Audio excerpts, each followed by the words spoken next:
Hello and welcome to this Meet the Candidates episode. I am Michelle Blevins, publisher of CNR Magazine, and I am honored to be co-hosting these videos with RIA Board President Katie Smith of PHC Restoration. We strongly encourage you to watch each of the Meet the Candidate videos. They are just about 10 minutes in length each, and to get to know all 5 of the stellar candidates on this year's ballot for the RIA Board of Directors. Each candidate is being asked the same 3 questions. Voting is open from March 18th through March 25th, and RIA members will receive an invitation to vote via email, so please keep an eye on your inboxes. Election results will be announced on March 27th, with the new board members being installed at the RIA convention in Dallas in April 8th through 10th. All right, without further ado, I am going to toss it over to the candidate in this episode, Mr. Mark Davis, and then Katie's going to take it from there. But Mark, take it away, kind of introduce yourself and share a little bit about your background in the industry. Well, hello, everyone, and to the RIA family. My name is Mark Davis. I've been in the industry since 1996, so that makes it 28 years. So the majority of my adult life, I've been a restorer, and I've been a small independent. I've then been a part of private equity, and I've also been a franchise system. So I think when I think about the composition of our members across the U.S. and Canada, that mainly make up those 3 categories. I've been one of all 3. Right now, I'm still an independent at Signal Restoration and part of a franchise system with PureClean.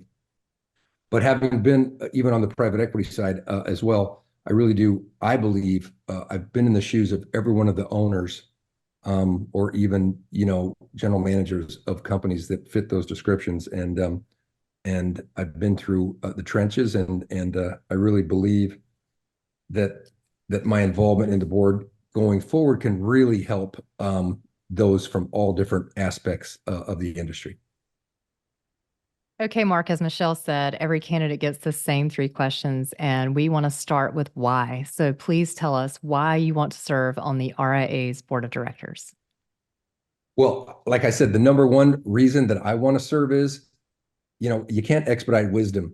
And 28 years in the trenches of working with insurance companies, with brokers, and understanding the challenges we have, is that I really believe I can help the overall industry by being on the board. And I've been on for the last couple of years, and we've made a lot of progress, and I'd like to keep that momentum going. So I believe I provide a unique perspective, and one that also allows me to invest the time. I've arranged my schedule to the point where I've made being on the RIA board a commitment. So as opposed to kind of other times in my career where I made it, try to be on a board and then I was maybe only halfway there, I'm all in. I'm 100% in on RIA. And if reelected, I will represent the membership to the best of my ability. And I really believe we're making really good progress for the members. Great. All right. I know you have contact with restorers across the country every day. So just based on what you know, what do you think is keeping restorers up at night?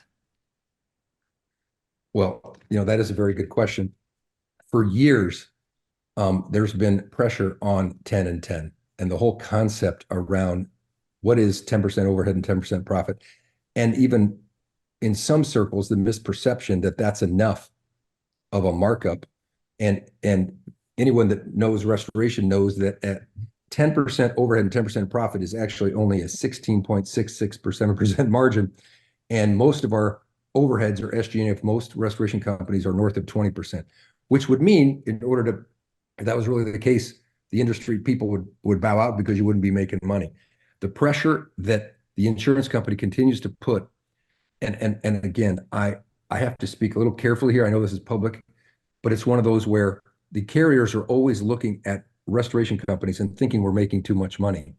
I don't think we are, because I know we have to, we can't predict the revenue, and we have to be ready for the regional storms and the national storms, and to be able to service those clients. And the SLAs have gotten so much tighter and stricter from when I got into the business 28 years ago. The average restoration company of today is so much better than the average restoration company of 28 years ago, because you have to be in order to get the recurring work. But the pressure on margins is probably my number one thing that keeps me up at night. And 10 and 10 is not enough, but when they're attacking the 10 and 10, it really makes you wonder then what's next. So we have to protect 10 and 10. Okay, certainly, because I don't see that number going up, right? And so when we're talking about how to protect the margin pressure, I think the work we're doing at the AGA is really important there as well. But that's probably the number one thing that keeps me up at night. And you touched on AGA. I just want to follow up. Is there anything else that you'd like to see RIA doing to help alleviate some of those pain points? Well, I think it's a work in process. Okay, so we're doing that right now. We are truly partners with the insurance industry, so I don't want it to feel like we're on the other side of the table. And even though in certain jobs or maybe specific, it feels like they are, the insurance companies doing their job. They don't want to overpay, and they shouldn't. Honestly, is that so? If we can better educate restorers to what is fair and reasonable, and then because we really, again, and it is those occasional restorers that are unreasonable that hurt the industry. And so I think the more we can, through training and education, okay, of not only our actual restorer members, but of the insurance industry, because we are their partners. We're not on the other side of the table. It's not adversarial. And the more we can work with the carriers and educate our members, I think the more progress we can have in those areas that AGA is focusing on. Absolutely. All right, last question from me. What do you love the most about the restoration industry? Katie, over the years, I've been asked that question many times because I did have a couple periods in my career where I sat out during a non-compete, and I couldn't wait to get back in. And people were like, "Well, why do you want to get back in? You had a successful exit, whatever." And so I can answer it really clear. What I love most about our industry is the fulfillment and the feeling of knowing that every day we're helping people recover from what may be the most horrible, horrific, unfortunate scenario to ever happen in either their business life or their personal life. And we can make a difference. And as we make a difference, and we're truly helping them put either their family back together, their life back together, their home, or their business, the gratification that comes from that, of knowing that we're really doing something extra special, is what I love most about this business. And we certainly we make a fair living. I don't think it's near the riches that maybe the insurance companies think it is, but at the end of the day, you can make a good living, and you make a good living helping people every single day. And I can't imagine anything better than that. So that's what I love most about our beautiful restoration industry. Thank you. Perfect. All right, Mark, anything else you want to add before we wrap it up? I would just like to say that I appreciate your consideration for a vote. I've been on for a couple of years. I really think I could continue to help. But I want you to know, if for some reason I'm not elected, I'm not going away. I'm going to still help RIA. I just will. I believe in it so much.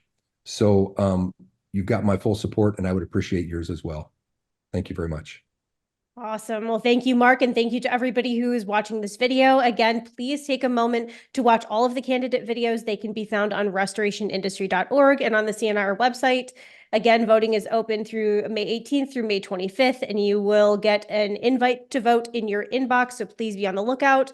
If you have not registered for the convention, please do so and book your hotel room immediately. There is no time to waste, and the convention sold out last year, and I know hotel blocks were tight, so please be sure to book if you have not yet. Mark and Katie, thank you so much. I will see you both in Dallas soon. Thank you, Michelle. Okay. Thank you very much.